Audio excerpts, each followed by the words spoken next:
അത്ര American president Donald ട്രംപിന് 3 കോടതികളാണ് തിരിച്ചടി നൽകിയത് എന്ന് പറഞ്ഞാൽ അടിയന്തരാധികാരം ഉപയോഗിച്ചുകൊണ്ട് താരിഫ് വർധന നടപ്പാക്കിയതുമായി ബന്ധപ്പെട്ട് ഇനിയിപ്പോൾ അത് പോകാൻ പോകുന്നത് സുപ്രീം കോടതിയിൽ വാദം നടന്നുകൊണ്ടിരിക്കുകയാണ്. വാദവുമായി ട്രംപിനെതിരായ പരാമർശങ്ങൾ ചീഫ് ജസ്റ്റിസ് ഉൾപ്പെടെ പറയുന്നുണ്ട്. ഇപ്പോൾ കൂടാതെ ട്രംപിന് എതിരായിട്ട് ചില തെരഞ്ഞെടുപ്പ് റിസൾട്ടുകൾ വന്നിട്ടുണ്ട്. ഇപ്പോൾ മംതാനി ഉൾപ്പെടെയുള്ള ഡെമോക്രാറ്റിക് സ്ഥാനാർത്ഥികളെല്ലാം വിജയിച്ചു വരുന്നു. എന്തായിരിക്കും ട്രംപിന് ഇനി ഫേസ് ചെയ്യാൻ പറ്റുന്ന കാര്യങ്ങൾ? അപ്പോൾ ട്രംപ് ഇന്നലെ ഒരുപാട് ഈ അവിടുത്തെ ഞായറാഴ്ച ട്രൂത്ത് സോഷ്യൽ അല്ലേ, എക്സിൽ അയാൾ പോസ്റ്റ് ഇടില്ലല്ലോ, സ്വന്തം മറ്റേ ശത്രുവിൻ്റെ ആയതുകൊണ്ട്, എലോൺ മസ്കിൻ്റെ അല്ലേ. അപ്പോൾ അതുകൊണ്ട് ട്രൂത്ത് സോഷ്യലിൽ ട്രംപ് പ്രഖ്യാപിച്ചിരിക്കുകയാണ് എല്ലാ അമേരിക്കക്കാർക്കും, ധനികരായവരൊഴിച്ചുള്ള എല്ലാ അമേരിക്കക്കാർക്കും $2000 ഡിവിഡൻഡ് കൊടുക്കും എന്ന് പ്രഖ്യാപിച്ചിരിക്കുന്നു. അപ്പോൾ $2000 ഡിവിഡൻഡ് കൊടുക്കുമെന്ന് പറഞ്ഞാൽ ഇവിടുത്തെ 1,77,000 രൂപ കൊടുക്കുന്നു. അത് അയാൾ പ്രഖ്യാപിച്ചിരിക്കുന്നത് എന്താണെന്ന് വെച്ച് കഴിഞ്ഞാൽ താരിഫ് പ്രഖ്യാപിച്ചല്ലോ, അതിൽ നിന്ന് കിട്ടിയ ലാഭത്തിൻ്റെ ഡിവിഡൻഡ് ജനങ്ങൾക്ക് കൊടുക്കുകയാണെന്ന്. ഈ ഓഹരി കച്ചവടത്തിലൊക്കെ ആണല്ലോ കമ്പനികൾ ഡിവിഡൻഡൊക്കെ കൊടുക്കുന്നത്, ഓഹരി ഉടമകൾക്കൊക്കെ കൊടുക്കുന്നത്, ലാഭത്തിലോടുന്ന കമ്പനി. അപ്പോൾ ലാഭത്തിലോടുന്ന ഒരു കമ്പനിയാണ് അമേരിക്ക എന്ന് വരുത്തി തീർക്കാൻ വേണ്ടിയിട്ടുള്ള ശ്രമമാണ്. അവിടെ ഇപ്പോൾ അടച്ചുപൂട്ടലാണ് നടന്നുകൊണ്ടിരിക്കുന്നത് അല്ലേ. സർക്കാർ മര്യാദയ്ക്ക് പ്രവർത്തിക്കുന്നില്ല, ട്രഷറി പ്രവർത്തിക്കുന്നില്ല, ആളുകൾക്ക് ശമ്പളം കൊടുക്കുന്നില്ല. അപ്പോൾ ഇതിൻ്റെ അകത്തുള്ള പ്രശ്നം എന്താണെന്ന് വെച്ചാൽ ഈ ധനികൻ ആരാണ് അല്ലേ, ആരെയാണ് എന്തടിസ്ഥാനത്തിലാണ് ഒഴിവാക്കുന്നത്, ഒരു വ്യക്തതയും അക്കാര്യത്തിലില്ല. എപ്പോഴാണ് എങ്ങനെയാണ് $2000 കൊടുക്കാൻ പോകുന്നത്, എന്തടിസ്ഥാനത്തിലാണ്, ഇതൊന്നും അതിൻ്റെ അകത്ത് പറഞ്ഞിട്ടില്ല. ഞാൻ $2000 ഡിവിഡൻഡ് കൊടുക്കും എന്നുള്ളതിൻ്റെ കൂടെ വേറെ കുറേ മറ്റേ ഒബാമയെ ചീത്ത പറയൽ അങ്ങനത്തെ കുറേ കാര്യങ്ങളൊക്കെ അതിൻ്റെ അകത്ത് പറഞ്ഞിട്ടുണ്ട്. ഇപ്പോൾ അവിടെ ഈ ഫുഡ് ബാങ്കുകൾ ഉണ്ടല്ലോ, ഈ പല ആളുകൾക്കും പലതും വാങ്ങാനായിട്ട് ഈ ഷട്ട് ഡൗൺ കാരണം, അടച്ചുപൂട്ടൽ കാരണം പറ്റുന്നില്ല. പലരുടെയും ജീവിതം ഈ ഫുഡ് ബാങ്കുകൾ ആശ്രയിച്ചാണ് പലരും ഇപ്പോൾ ജീവിക്കുന്നത് അമേരിക്കയിൽ. ഇതാണ് അവസ്ഥ. പക്ഷെ ഒരു ദിവസം മുമ്പ് അയാളുടെ മറ്റേ മാർ എ ലാഗോ, അയാളുടെ റിസോർട്ട് ഉണ്ടല്ലോ, തോട്ടം, അപ്പോൾ അവിടെ വലിയ വിരുന്ന് ഉണ്ടായിരുന്നു, ആഡംബര വിരുന്നുണ്ടായിരുന്നു എന്ന് റിപ്പോർട്ടുകളുണ്ട്. അവിടെ ഉണ്ടായിരുന്ന വിഭവങ്ങളുടെ കൂട്ടത്തിൽ ബീഫ് ഫില്ലറ്റ്, ട്രഫിൾ ഡോഫിനോയ്സ്, പിന്നെ പാൻ സിയേർഡ് സ്കാലപ്സ് തുടങ്ങിയ വിഭവങ്ങൾ ഉണ്ടായിരുന്നു. 3 ഡെസർട്ട് അല്ലേ, ഭക്ഷണം കഴിയുമ്പോഴുള്ള അത് 3 എണ്ണം ഉണ്ടായിരുന്നു ഡെസർട്ട്. മാത്രമല്ല ട്രംപ് ചോക്ലേറ്റ് കേക്ക് എന്ന് പറഞ്ഞിട്ട് ഒരു സ്പെഷ്യൽ വിഭവം ഉണ്ടായിരുന്നു എന്ന് റിപ്പോർട്ടുകളിൽ പറയുന്നുണ്ട്. ഇയാൾ ട്രംപ് എഴുതിയിരിക്കുന്നത് താരിഫിൻ്റെ സുപ്രീം കോടതിയിൽ നിന്ന് നെഗറ്റീവ് പരാമർശങ്ങൾ വരുന്നുണ്ടല്ലോ, വിധി വരാൻ പോകുന്നേ ഉള്ളൂ. പക്ഷേ അതിൽ ചൊറിഞ്ഞിട്ട് ട്രംപ് പറഞ്ഞിട്ടുണ്ട്, താരിഫിൻ്റെ ശത്രുക്കൾ വിഡ്ഢികളാണ്. ലോകത്തിലെ ഏറ്റവും വലിയ ധനികവും ആദരണീയവുമായ രാജ്യമാണ് അമേരിക്ക. ഇവിടെ പണപ്പെരുപ്പമില്ല, ഓഹരി വിലകൾ ഇവിടെ വലിയ ഉയർന്നു തന്നെയാണ് നിൽക്കുന്നത്. 37 ട്രില്യൺ കടം താമസിയാതെ തന്നെ അടച്ചു തീർക്കും. എവിടെ നിന്ന് അടച്ചു തീർക്കാൻ? 37 ട്രില്യൺ കടം എന്ന് പറഞ്ഞു കഴിഞ്ഞാൽ എത്രമാത്രം സാമ്പത്തിക പ്രതിസന്ധിയിലാണ് അമേരിക്ക എന്ന് നോക്കൂ. അപ്പോൾ സുപ്രീം കോടതി ഈ താരിഫ് കേസ് 3 കീഴ്ക്കോടതിയിൽ നിന്ന് ട്രംപിന് തിരിച്ചടി കിട്ടിക്കഴിഞ്ഞു. ഇയാൾക്ക് അങ്ങനെ ഒരു അടിയന്തരാധികാരം ഇല്ല എന്നാണ് കീഴ്ക്കോടതികൾ വിധിച്ചിരിക്കുന്നത്. താരിഫ്, ദേശസുരക്ഷ എന്ന് പറഞ്ഞിങ്ങനെ എല്ലാ രാജ്യങ്ങളുടെയും തീരുവ വർദ്ധിപ്പിക്കാനുള്ള അവകാശം അയാൾക്കില്ല പ്രസിഡന്റ് എന്നുള്ള നിലയ്ക്കാണ് 3 കീഴ്ക്കോടതികൾ വിധിച്ചത്. സുപ്രീം കോടതിയിൽ അപ്പീൽ നടക്കുന്നു. സുപ്രീം കോടതിയും എതിരായ പരാമർശങ്ങൾ ധാരാളം വന്നു, വാദം കേൾക്കുന്നു. അപ്പോൾ വിദേശ രാജ്യവുമായി എല്ലാ കച്ചവടവും അവസാനിപ്പിക്കാൻ കോൺഗ്രസിൻ്റെ അനുമതി എനിക്കുണ്ട്.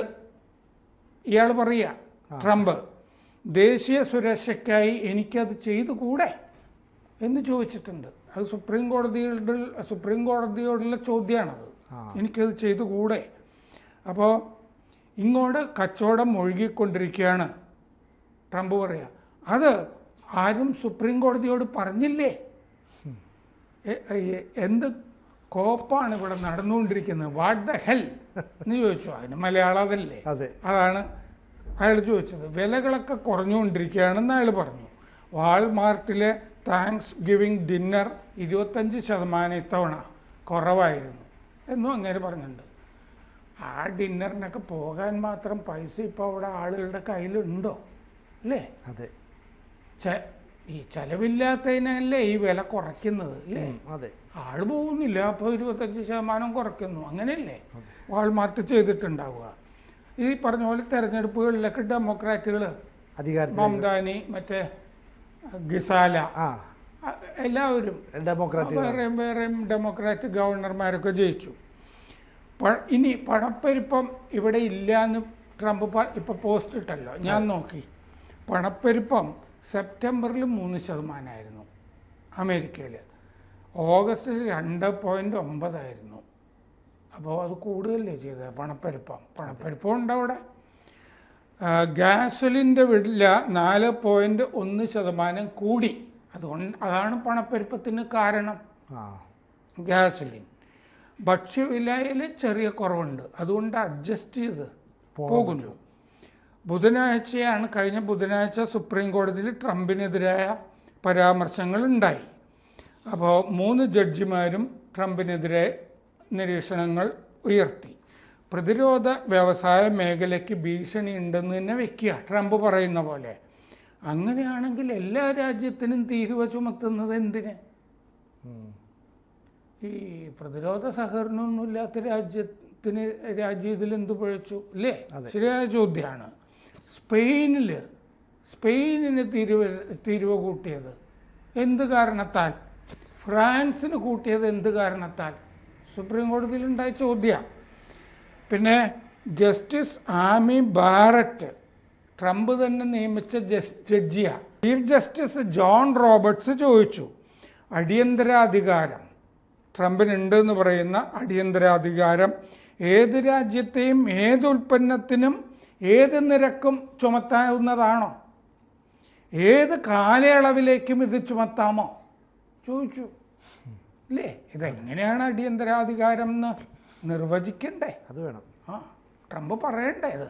സത്യത്തിൽ ഈ അടിയന്തരാധികാരം ദേശീയ സുരക്ഷ എന്നൊന്നും ആദ്യം തീരുവ ഏർപ്പെടുത്തുമ്പോൾ, ആദ്യത്തെ 25% ഏർപ്പെടുത്തുമ്പോൾ ആ ഉത്തരവിൽ പറഞ്ഞിരുന്നില്ല. ആദ്യം കീഴ്ക്കോടതിയിൽ അടി കിട്ടിയപ്പോഴാണ്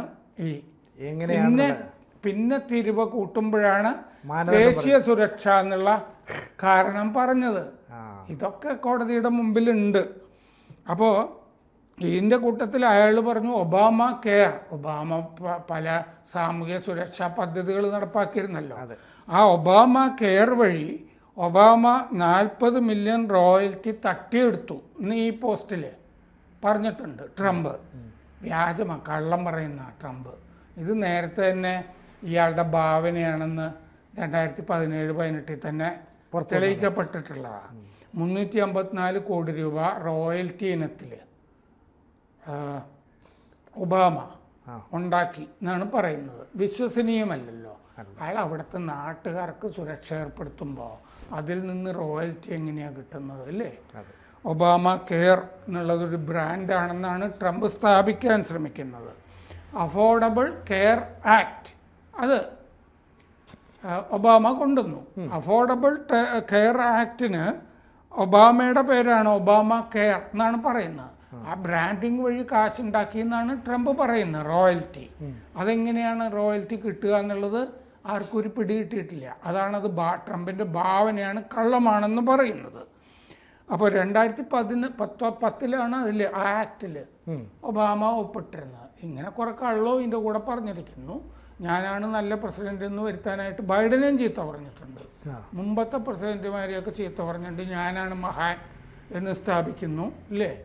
പിന്നെ പോപ്പുലാരിറ്റി തിരിച്ചു പിടിക്കാൻ, ജനപ്രിയത തിരിച്ചു പിടിക്കാൻ വേണ്ടി $2000 ഓരോരുത്തർക്കും കൊടുക്കും എന്ന് പറയുന്നു. ഇതെങ്ങനെ, ഏതടിസ്ഥാനത്തിൽ, എന്തിന്? ഉത്തരം കാത്തിരിക്കണം അല്ലേ? ആൾക്കൊന്നും ഒരു പിടിയും കിട്ടുന്നില്ല. അപ്പോൾ മറ്റേ നമ്മൾ നേരത്തെയൊക്കെ ചർച്ച ചെയ്തിട്ടില്ലേ, അവിടെ ഇപ്പോൾ ജപ്പാനിൽ പോയപ്പോൾ ആ ഗാർഡ് ഓഫ് ഓണർ പരിശോധിക്കുമ്പോൾ എങ്ങോട്ടൊക്കെയോ നടന്നില്ലേ, ഡാൻസ് ചില നട്ടുകൾ ലൂസായതുപോലെ. ഇനി അതിൻ്റെ ബലമായി പറഞ്ഞതാണോ എന്ന് സംശയിക്കേണ്ടി വരും. കൂടുതൽ വാർത്തകളും വിശേഷങ്ങളും നിങ്ങളിലേക്ക് എത്താൻ ABC മലയാളം സബ്സ്ക്രൈബ് ചെയ്യുക, ബെൽ ബട്ടണും അമർത്തുക.